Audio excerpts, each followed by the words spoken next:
యేసుక్రీస్తునామమున మీ అందరికి వందనాలు. ఈ దిన లేఖనాలు అపోస్తలుల కార్యములు 18వ అధ్యాయం 8వ వచనము. ఆ సమాజపు అధికారి అయిన క్రిస్పు తన ఇంటి వారందరితో కూడా ప్రభువునందు విశ్వాసముంచెను. మరియు కొరింథీయులలోను అనేకులు విశ్వసించి బాప్తిసం పొందిరి. దేవునికి స్తోత్రం. హల్లెలూయా, హల్లెలూయా, హల్లెలూయా, స్తోత్రం. క్రీస్తునందున్న ప్రియ సహోదరి సహోదరులారా, ఆయన హెచ్చవలసి ఉన్నది అనేటువంటి కార్యక్రమ వీక్షకులారా, ఆత్మీయ బంధువులారా, మీ అందరికీ ప్రత్యేకమైనటువంటి వందనాలు, శుభాలు తెలియజేస్తున్నాను. కృపయు సమాధానము మీకు విస్తరించునుగాక.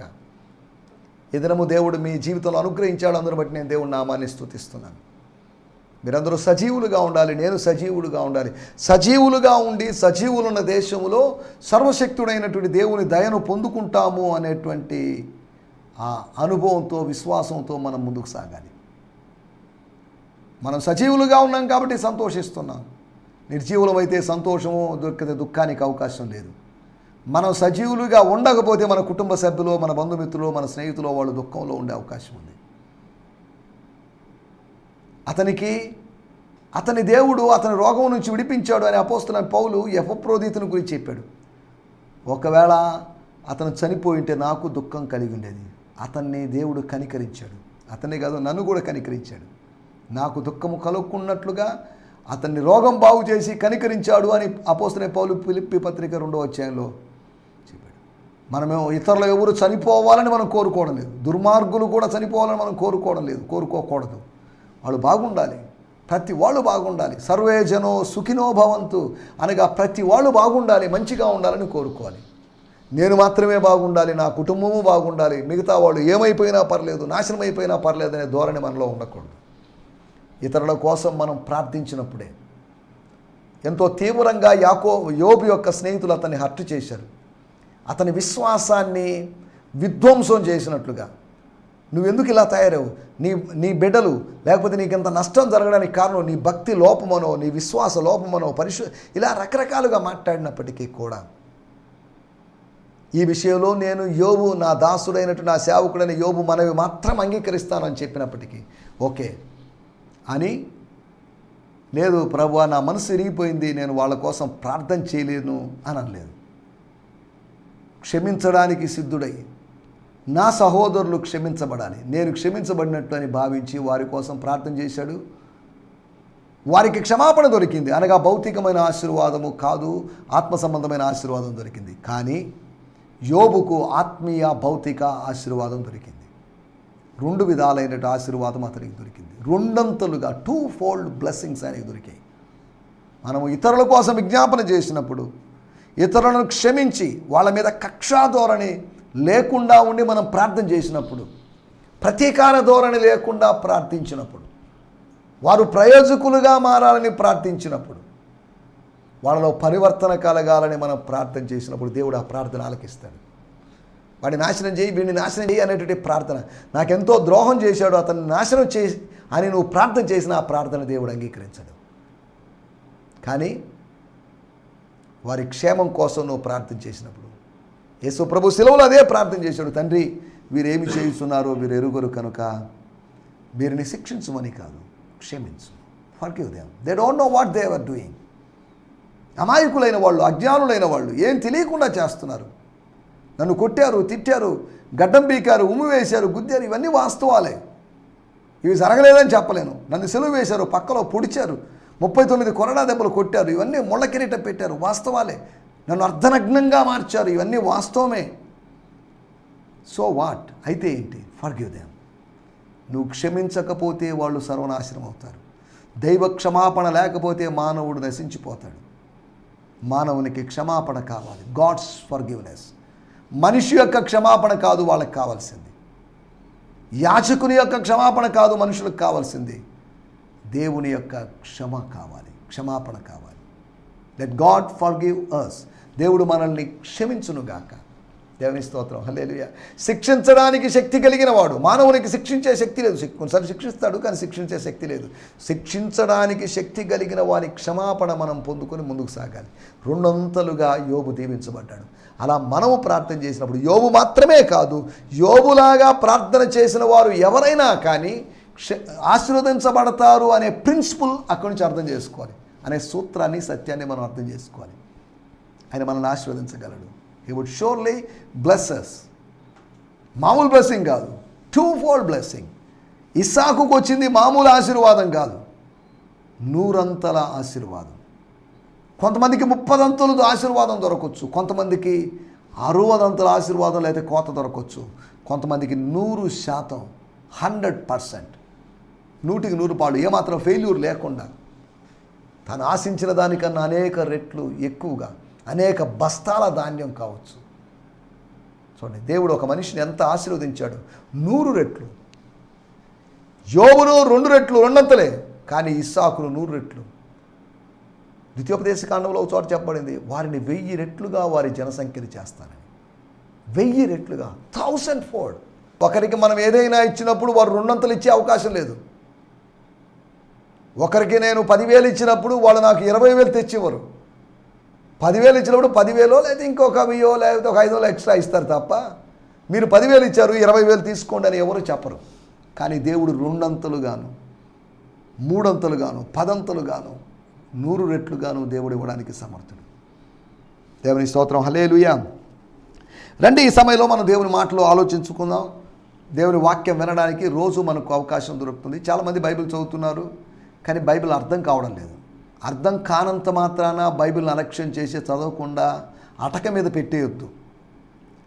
అర్థం కాకపోయినా నేను తెలుగు మీడియంలో చదువుకున్న వ్యక్తిని. నేను చిన్నప్పుడు అంతా తెలుగు మీడియంలో చదువుకున్న వ్యక్తి. ఇప్పుడు దేవుని కృప బట్టి కొద్ది గొప్ప నాకు ఇంగ్లీష్ తెలుసుకోగలిగాను. కారణం ఏంటంటే తెలుగు మీడియంలో చదివి ఇంగ్లీష్ మీడియంలో నన్ను వేశారు ఇంటర్లో. చాలా 3 నెలలు కష్టపడ్డా నేను. తర్వాత అది అలవాటైపోయింది. నేను పికప్ కాగలిగాను. దాని కొరకు న్యూస్ పేపర్ చదివేవాడిని. అది అర్థమయ్యేది కాదు, ఇంగ్లీష్ న్యూస్ పేపర్. అర్థం కాకపోయినా చదివేది. కొన్నిసార్లు డిక్షనరీ పక్కన పెట్టుకొని నేను రెఫర్ చేసుకుని దాని అర్థం ఏంటి, దీని అర్థం కూడగట్టుకొని చదివేవాడిని. అలా మనం దానికోసం పనిచేస్తే బైబిల్ అర్థం కాకపోవచ్చు, కానీ బైబిల్ రచయిత అయినటువంటి పరిశుద్ధాత్మతో పరిచయం మనకుంటే ఆయన మనకు సహాయం చేస్తాడు. నపుంసకుడు ఏదో చదువుతున్నాడు, అర్థం కావడం లేదు. ఏంటిది, ఏం అర్థం కావడం లేదు, ఎవరి గురించి చెప్తున్నాడు? తన మనసులో సందేహాలు. ఎవరిని అడగగలడు? కందాకే రాణిని అడగలేడు. ఇథియోపియా దేశంలో ఎవరిని అడగలేడు. ఎవరిని అడగాలి? నేను ఎవరిని అడగాలి? నాకు ఆత్మీయ నడిపింపు ఎవరిస్తారు అని ఎదురు చూస్తున్నప్పుడు అకస్మాత్తుగా దేవుడు ఒక వ్యక్తిని అతని కోసం తీసుకొచ్చాడు. అరణ్యములో వెళుతున్న ఒక వ్యక్తి కోసం అరణ్యంలోకి ఒక వ్యక్తిని దేవుడు తీసుకొచ్చాడు. ఒక వ్యక్తి కోసం దేవుడు మరొక వ్యక్తిని తీసుకొచ్చాడు. ఒకడే కదా, ఒకటితో మనకేం పనింది? ఒకడు అదిగాక వాడు మగ కాదు, ఆడ కాదు, వాడితో మనకెందుకు? వాడు 4 రోజులు ఉంటాడు, వాడు వెళ్ళిపోతాడు, వాడితో మనకెందుకు అని దేవుడు అనుకోలేదు. వాడు నల్లని వాడై ఉండొచ్చు అని చరిత్ర చెప్తుంది. ఐగుప్తీయుడు కనుక, కూషు దేశస్థుడు కనుక. కూషు దేశస్థుడే, స్త్రీ కాదు, పురుషుడు కాదు, నపుంసకుడే. అయినప్పటికీ కూడా దేవుడు వదిలిపెట్టలేదు. ఈ నపుంసకత్వం, రంగు అనేవి మన శరీరానికి ఉంటాయి. నల్లటోడని నాకు నచ్చలేదు, అతను అమ్మాయి నల్లటమ్మాయి నాకు నచ్చలేదండి అని మనకు నచ్చడం నచ్చకపోవడం అనేది ఉంది. కానీ దేవుడు మాత్రం మనలో ఉన్న ఆత్మ దృష్ట్యా మనల్ని ప్రేమిస్తున్నాడు. మన హైట్ను చూసి ప్రేమించేవాళ్ళు, మన లావును చూసి ప్రేమించేవాళ్ళు, మన యొక్క ముఖముని చూసి ప్రేమించేవాళ్ళు, మన జుట్టు చూసి ప్రేమించేవాళ్ళు, మన కళ్ళను చూసి ప్రేమించేవాళ్ళు, మన కాళ్ళు, మన నడక, వీటిని చూసి ప్రేమించేవాళ్ళు, ఫిజికల్ అపియరెన్సెస్ చూసి ప్రేమించేవాళ్ళు ఉంటారు. కానీ ఆత్మలో ఉన్నటువంటి అనుభవాన్ని బట్టి దేవుడు మనల్ని ప్రేమిస్తాడు అనే సంగతిని మీకు గుర్తు చేస్తున్నాను.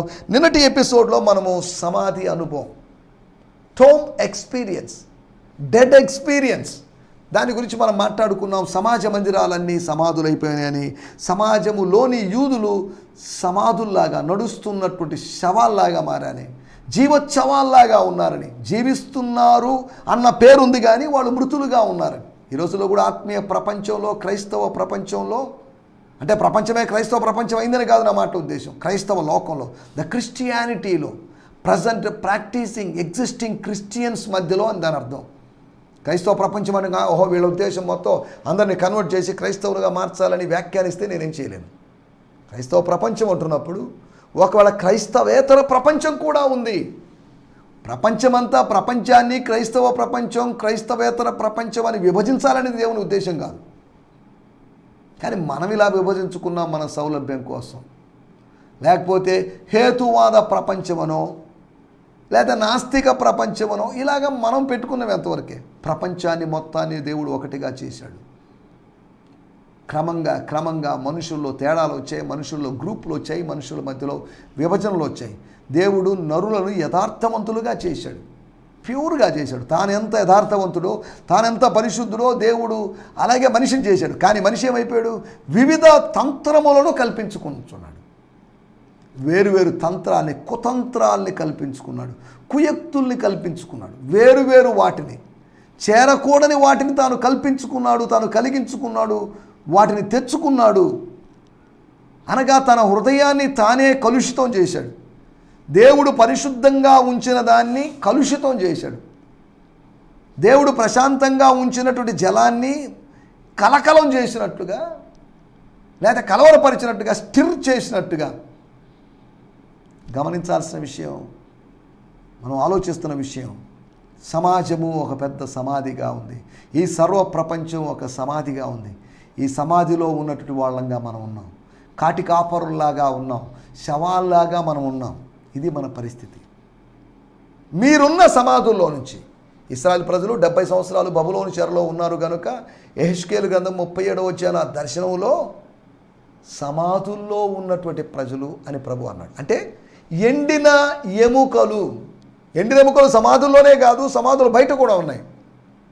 సమాధుల బయట ఉన్న, సమాధుల లోపల ఉన్న ఆ ఎండిన ఎముకల లోయ, ఆ ఎండిన ఎముకలలో ప్రదేశం, ఆ కలలో కనిపించినట్టు ఆ ప్రదేశం, ఇశ్రాయేలు జనాంగము నిరీక్షణ కోల్పోయినప్పుడు ఎండిన ఎముకల్లాగా మారారు.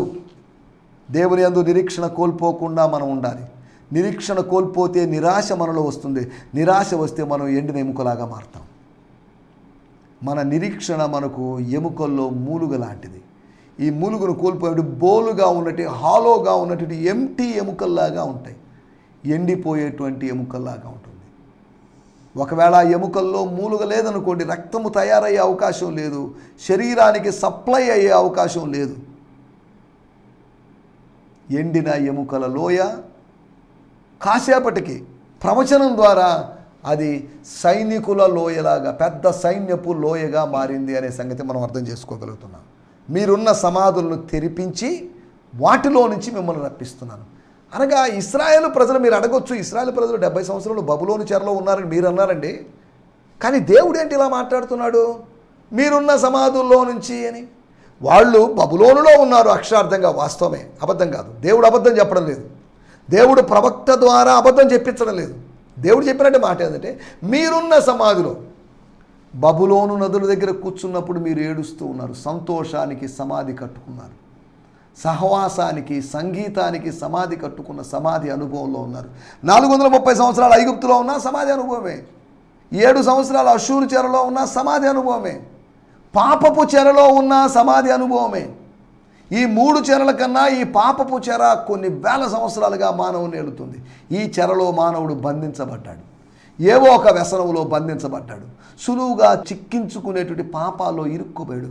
ఈజీలీ ఎంటాంగ్లింగ్ సిన్స్లో మనం పడిపోయాం. దేవుని స్తోత్రం, హల్లెలూయా. తర్వాత సమాజ మందిరాన్ని ఆనుకొని ఉన్నవాడు, సమాజ మందిరంలోనే మాటలు వినిపిస్తున్నాయి, పాటలు వినిపిస్తున్నాయి. ఒక వ్యక్తిని అడిగాను, పక్కనే ఉంది మందిరం, రావచ్చు కదా అంటే, నేను ఎందుకు సార్ రావడం అన్నాడు. అదేంటి అని అడిగితే, మా ఇంటి పక్కనే ఉంది, వాళ్ళు మైక్ ఆన్ చేస్తే పాటలు వినిపిస్తున్నాయి, ప్రసంగం వినిపిస్తుంది, మళ్ళీ నేను పోయి కూర్చోవాల్సిన అవసరం ఏముంది అని అన్నాడు. సమాజ మందిరాన్ని ఆనుకొని ఉన్నటువంటి ఆ వ్యక్తి, అతను విన్నాడు కానీ విశ్వసించలేకపోయాడు. క్రిస్పు విన్నాడు, విశ్వసించాడు, కానీ బాప్తీసం తీసుకోవడానికి బహుశా ఆలస్యం చేసి ఉండొచ్చేమో. కానీ కొరింథీయుల్లో అనేకులు విన్నారు, విశ్వసించారు, విధేయులయ్యారు.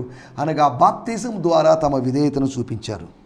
సమాజ మందిరపు లేదా సమాజపు అధిపతి అనేటి గల్లియోన్ అనేటువంటి వ్యక్తి తన కళ్ళ ముందు అన్యాయం జరుగుతున్నప్పుడు, అరాచకం జరుగుతున్నప్పుడు, సమాజ మందిరపు అధికారి అనేటి సోస్తేనేసును పట్టుకొని కొడుతున్నప్పుడు, ఏంటిది నా దగ్గరకు వచ్చి మీరు కొట్టుకోవడం, తన్నుకోవడం ఏంటి, స్టాప్ ఇట్, మీరందరూ కలిసి అతన్ని కొట్టడం ఏంటి, చట్టాన్ని చేతిలో తీసుకోవడం ఏంటి, మేమున్నాం కదా, మా ప్రభుత్వం ఉంది కదా, మేము ఉండగా మీరు ఎందుకు ఇలా చేయడం అని ఏమాత్రం ప్రశ్నించలేదు. ఈ రోజుల్లో కూడా చాలామంది అలక్ష్యం చేసే అధికారులు ఉన్నారు. అధికారం అనేది తమ పబ్బాన్ని గడుపుకోవడానికి, తమ ఆస్తులను కాపాడుకోవడానికి పనికి వస్తుంది, కానీ ప్రజలకు మేలు చేయడానికి, ఒకవేళ మనకు దానికోసం అధికారం ఇవ్వబడింది, మేలు చేయలేని పక్షంలో దేవుడు మన దగ్గర నుంచి అధికారాన్ని తీసివేస్తాడు. 38 సంవత్సరాలకు పైగా అవిధేయుడుగా ఉన్నటువంటి సౌలు దగ్గర నుంచి అధికారం తీసివేసి దేవుడు దావీదుకి అధికారం ఇచ్చాడు. దేవునికి కావాల్సింది తన చిత్త ప్రకారం తన ప్రజలను పాలించే వాళ్ళే, కానీ వాళ్ళ ఆస్తులు పెంచుకుంటూ వాళ్ళ కుటుంబాలను పెంచుకుంటూ వాళ్ళకు సంబంధించిన వాళ్ళని పోషించుకుంటూ ఉండడానికి కాదు. కాబట్టి ప్రజాస్వామ్యంలో కూడా నేడు ప్రజలు నమ్మి అధికారం ఇవ్వడానికి కారణం ఏంటంటే మా నాయకుడు ఏదైనా చేస్తాడని ఆశపడుతున్నారు. కానీ ఆ నాయకులు చాలా వరకు, ఏ పార్టీ అయినా చాలా వరకు ప్రజల యొక్క ఆశలను వమ్ము చేస్తున్నారు. దాంట్లోకి వెళ్ళలేదు మనం. కాబట్టి మనం ఆలోచించిన విషయాలు అవి. సమయంలో మనకు సమయం కొద్దిగా ఉంది కనుక మరలా ఈ దినము కొరకై ఏర్పాటు చేయబడిన లేఖన భాగము మన ధ్యానం నిమిత్తమై అపోస్తుల కార్యములు 18వ అధ్యాయము 8వ వచనం. ఆ సమాజ మందిరము అధికారి అయిన క్రిస్పు తన ఇంటి వారంతో కూడా ప్రభువునందు విశ్వాసం ఉంచెను. మరియు కొరింథీ పట్టణములో అనేకులు విశ్వసించి బాప్తిస్మము పొందిరి. దేవుని స్తోత్రం.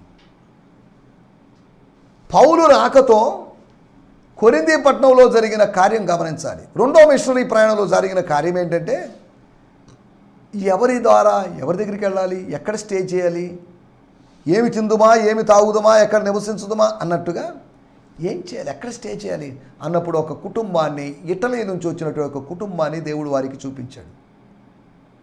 అనగా అకులా ప్రిస్కిలా ఇంట్లో ఉన్నాడు. తర్వాత ఆయన యూస్తు అనేటువంటి వాని ఇంటికి వెళ్ళాడు. తర్వాత అక్కడి నుంచి వెళ్ళిపోయాడు ఆయన.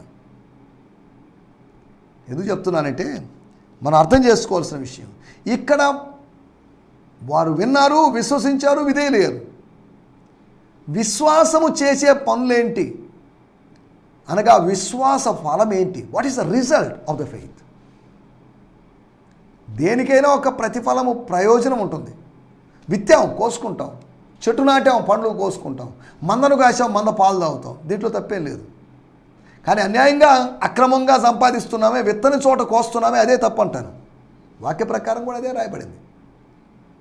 విశ్వాస ఫలము. విశ్వాస ఫలము అంటే ఏంటి? ఈ రోజులో నేను విశ్వసిస్తున్నానండి, నాకు ఒక టీవీ వస్తుందని విశ్వసిస్తున్నానండి, నాకు ఒక ఫ్రిడ్జ్ వస్తుందని, వాషింగ్ మిషన్ వస్తుందని, నాకు ఒక ఇల్లు వస్తుందని, నాకు వాహనం వస్తుందని విశ్వసిస్తున్నాను. కానీ మొదటి పేతురు పత్రిక 1వ అధ్యాయంలో రాయబడింది, విశ్వాస బలము అనగా ఆత్మరక్షణ పొందుచు. దీన్ని మర్చిపోయారు అందరూ.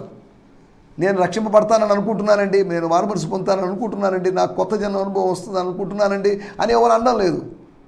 నా విశ్వాసాన్ని బట్టి నేను ఇల్లు సంపాదించుకున్నాను, అది సంపాదించుకున్నాను, ఇది సంపాదించుకున్నాను అంటున్నారు. విశ్వాస ఫలము అనగా ఆత్మరక్షణ. The result of the faith is salvation of our souls. మన ఆత్మల రక్షణ. కానీ విశ్వాసం యొక్క పనులేంటి, విశ్వాసం ద్వారా ఏం జరుగుతుంది అనే దాని గురించి నేను మీకు జ్ఞాపకం చేస్తాను. మొట్టమొదటి మాట 18వ అధ్యాయము 8వ వచనంలో రాయబడింది, వారు విశ్వసించారు అని రాయబడింది. స్తోత్రం. అనగా అక్కడ ఏం జరిగింది? విశ్వసించారు అంటే ఆ పైన వచనంలో రాయబడింది, వారిని ఒప్పించుచూ ఉండెను. 4వ వచనంలో ఒప్పించుచూ ఉండేదని కాదు, ఒప్పించుచుండెను.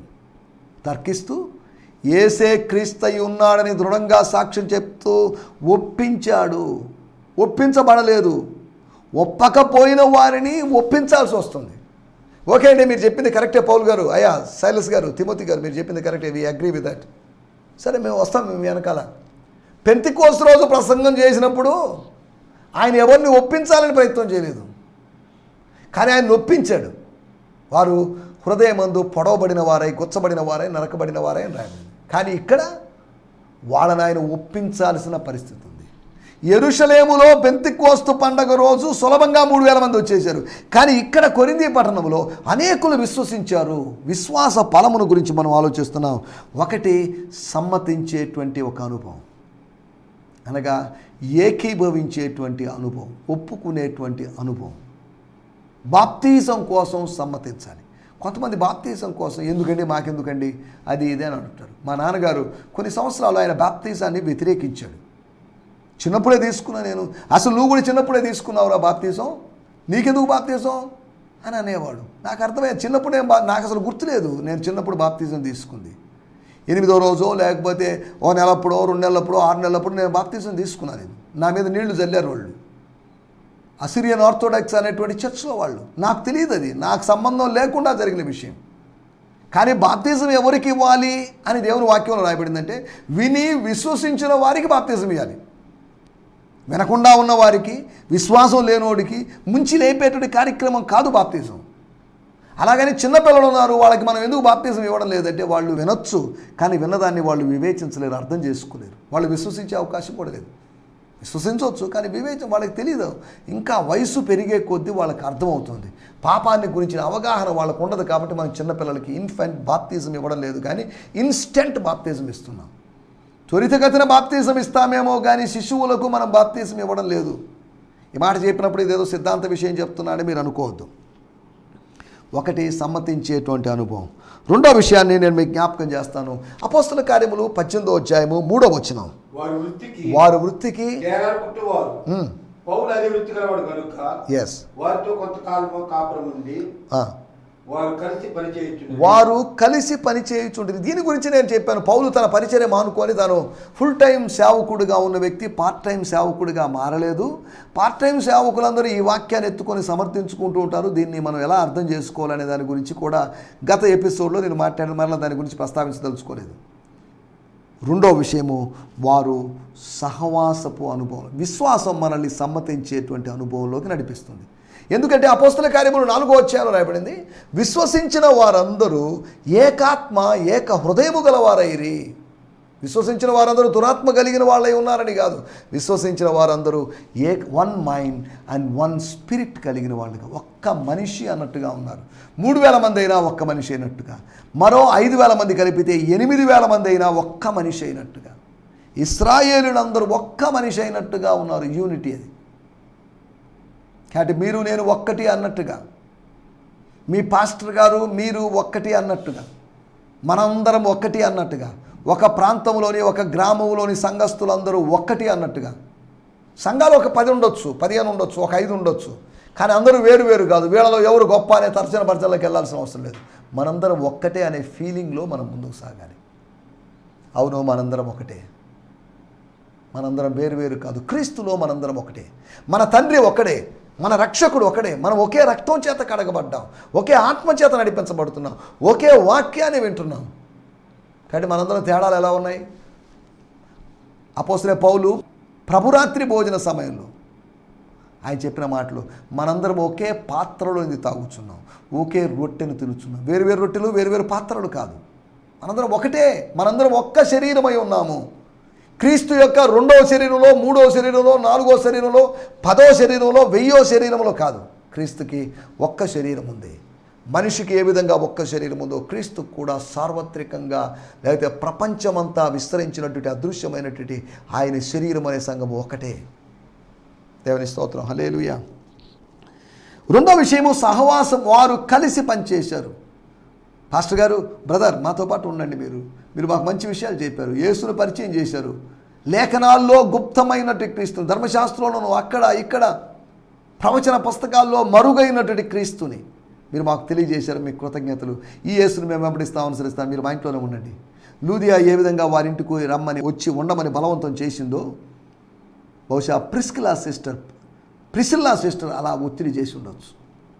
ఒత్తిడి చేసిందని బైబిల్లో రాయబడలేదు.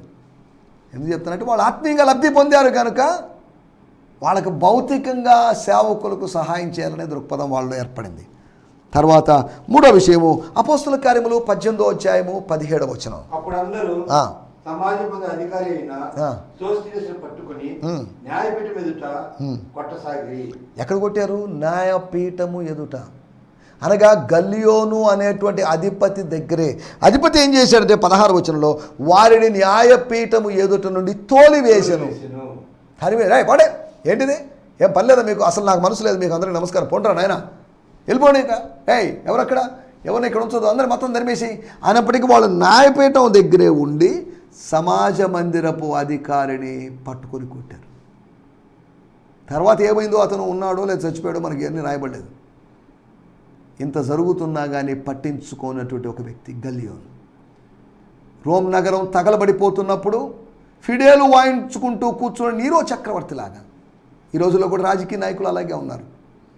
కావాలని ఆయనే తగలబెట్టించేసి, ఈ తగలబడ్డానికి అగ్ని ప్రమాదానికి యూదులే కారణమని యూదుల మీద నిందేసి యూదులను చిత్రహింసకు గురి చేశాడు నీరో చక్రవర్తి.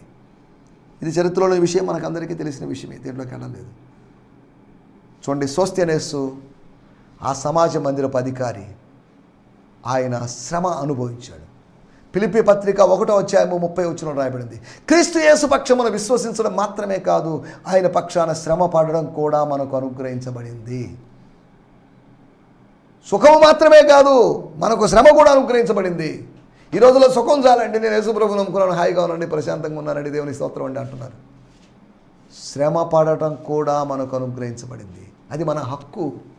శ్రమానుభవం మనకు కావాలి. క్రీస్తు యొక్క శ్రమానుభవంలో మనం పాలివారం అయితే ఆయన యొక్క ఆశీర్వాదాల్లో మనం, ఆయన యొక్క పునరుత్థానములో, ఆయన రాజ్యములో, ఆయన స్వాస్థ్యములో మనం పాలివారం అవుతాం. మూడో విషయము శ్రమానుభవం. విశ్వాసము శ్రమానుభవంలో నడిపిస్తుంది. విశ్వాసము సమ్మతించే అనుభవంలో నడిపిస్తుంది. విశ్వాసము సహవాసపు అనుభవంలో నడిపిస్తుంది. విశ్వాసము శ్రమానుభవంలోకి నడిపిస్తుంది. నాలుగో విషయం చెప్పి నేను ముగిస్తాను. చదువుదాం. ఇదే అపోస్తుల కార్యములు 18:27. తర్వాత అతడు అక్కయ్యకు పోదలిచినప్పుడు అతన్ని చేర్చుకునవలెనని, అక్కయ్యకు పోయినప్పుడు లేకపోతే పోదలిచినప్పుడు అతన్ని చేర్చుకునవలెనని సహోదరులు ప్రోత్సాహపరచుచు అక్కడ శిష్యులకు రాసిరి. అక్కడికి వచ్చి కృపచేత విశ్వసించిన వారికి చాలా సహాయం చేశాను. అతడు అక్కయ్యకు పోదలిచినప్పుడు అంటే ఏమనర్థం? ఎపేసీలో ఉన్నవాడు అక్కయ్యకు వెళ్ళాలనుకున్నాడు. వీళ్ళ దగ్గరికి కొరింథీలో ఉన్నది పౌలు, అకుల, ప్రిస్కిల ముగ్గురు వచ్చారు. పౌలు, అకుల, ప్రిస్కిల, అంతేకాకుండా శీల, తిమోతి, అనగా మొత్తం 5 మంది ఇక్కడికి వచ్చినప్పుడు అపోలో అక్కయ్యకు పోదలిచాడు. అక్కయ్యకు వెళ్ళాలనుకున్నాడు. అక్కయ్యలో అలక్ష్యం చేసేటువంటి ఒక అధికారి, లూకాసు వార్త 18 చెప్పబడినట్టుగా పట్టించుకోనటువంటి ఒక న్యాయాధిపతి లాంటి ఒక మూర్ఖుడు ఉన్నాడు. అక్కడికి వెళ్ళాడు. ఆ ప్రాంతం అంతా, ఆ గ్రీస్ ప్రాంతం అంతా, ఆ గ్రీకు, ఆ దేశపు ప్రాంతాలన్నీ ప్రమాదకరమైన ప్రాంతాలు. అనగా వాళ్ళు ఇప్పుడు ఆసియా ఖండం దాటి ఐరోపా ఖండంలో ఉన్నారు అనే సంగతిని మనం గుర్తు చేసుకోవాలి. సరే, మనం దాంట్లో కూడా వెళ్ళలేదు. అతన్ని సేవా అనుభవంలోకి వచ్చాడు. అతను విశ్వాసం ఎప్పుడు సేవా అనుభవంలోకి నడిపిస్తుంది. Faith leads to service experience. Faith leads to agreeing experience. Faith leads to స్తోత్రం fellowship experience. Faith leads to suffering experience. కాబట్టి విశ్వాసం ఒక ఫలాల గురించి, కొన్ని అనుభవాల గురించి మనం మాట్లాడుకున్నాం. కాబట్టి విశ్వాస అనుభవాలు, ఫలాలు కలిగి ముందుకు సాగడానికి ప్రభు మనకు సహాయం చేయనుగాక. ఆమేన్. హల్లెలూయా. హల్లెలూయా. మీ అందరికీ ఈ సందేశము మీకు ఆశీర్వాదకరంగా ఉందని నమ్ముచున్నాము. ప్రార్థన అవసరతల కొరకు మమ్మల్ని సంప్రదించవలసిన మా చిరునామా గిద్యోన్ మిషన్ చర్చ్, 6వ వీధి, శాంతినగర్, నెల్లూరు 4, ఆంధ్రప్రదేశ్. పిన్ 524004. మా ఫోన్ నంబర్లు 7036443613. మరి ఒక నంబర్ 9392293010. మా ఈమెయిల్ ఐడి gfihmi2015@gmail.com. దేవుడు మిమ్మును ఆశీర్వదించునుగాక. ఆమేన్.